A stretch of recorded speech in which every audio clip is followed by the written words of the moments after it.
Queen Esther, the original beauty pageant winner. Always nice to meet a fan, Monty. You know me. I've heard things. Don't believe them all. Okay, so why was I called into an agent record keeping? Well, I have been tasked with interviewing some of our more senior agents to help recruits learn the necessary skills to become full-time agents. Senior? Your rank, it's a compliment. If you say so. So how can I help? Well, I need your story, but not drawn out. I've got a lot of work to do. I suppose we can start with the beauty contest. Who doesn't like a beauty contest? Me. You see, the king of Persia divorced his wife and wanted a new one. Okay, so he had every single woman of the kingdom apply to be the new queen. Like The Bachelor? Yes, and just like that show, I was not interested and it lasted too long. Really? Yeah, so I had to live in the palace for a year and I couldn't let anyone know that I was a Jew. Yeah, but you could be queen. I just wanted to be with my family. And did you? Well, I went. I didn't want to, but I went. I even prayed not to win, and that's when Mordecai... More the who? Mordecai, my cousin.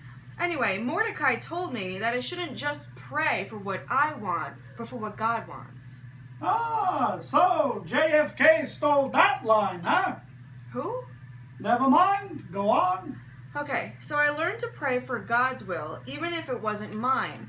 A year after I passed, I was brought to the king, and I went before him. I prayed to God in silence for strength, and then I looked up, as I always had, only the problem was I wasn't ever supposed to look at the king. Did he freak out? Not exactly. He smiled and asked me my name, and he thought it was beautiful. Oh, that's so sweet. Did you guys start dating? Not exactly. He asked me to be his queen right away. Whoa, that escalated quickly. Yeah, and I missed my family and my friends, but I got to see Mordecai a lot because he worked at the palace. But I still had to hide my faith. Oh, and you live happily ever after. Not quite, Monty. You see, Mordecai had heard something that someone was plotting to kill the king. Actually, his own guards were bribing a servant to do it. What did you do? I told the king that my cousin told me that the guards were bribing a servant to kill him. And he believed me and found out that it was true. That's great. It was, but not for Mordecai. Why?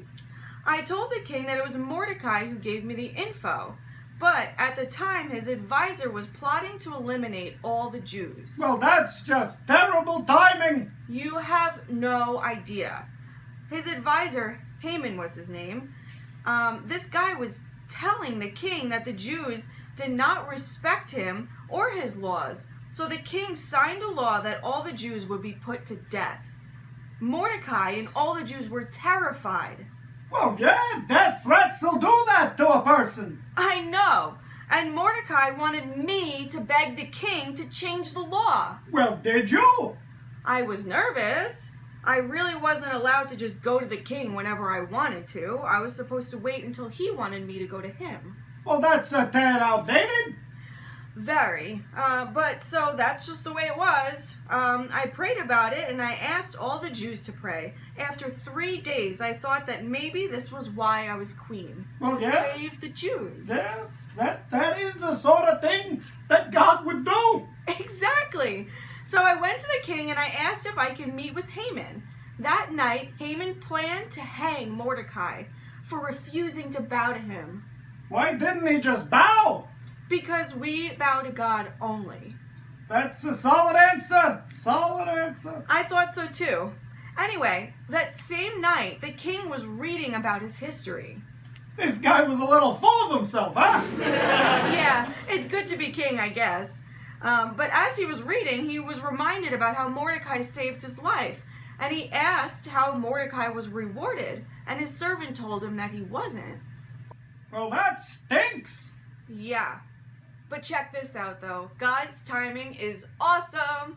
You see, Haman went to the palace to ask to hang Mordecai. But before he could, the king asked Haman what honor he should bestow on his honored guests. Haman thought he was talking about him. Humility was big in this kingdom, huh? Not quite, but Haman proudly suggested that his guests should be dressed in the king's jewels and robes and paraded through the city. I know.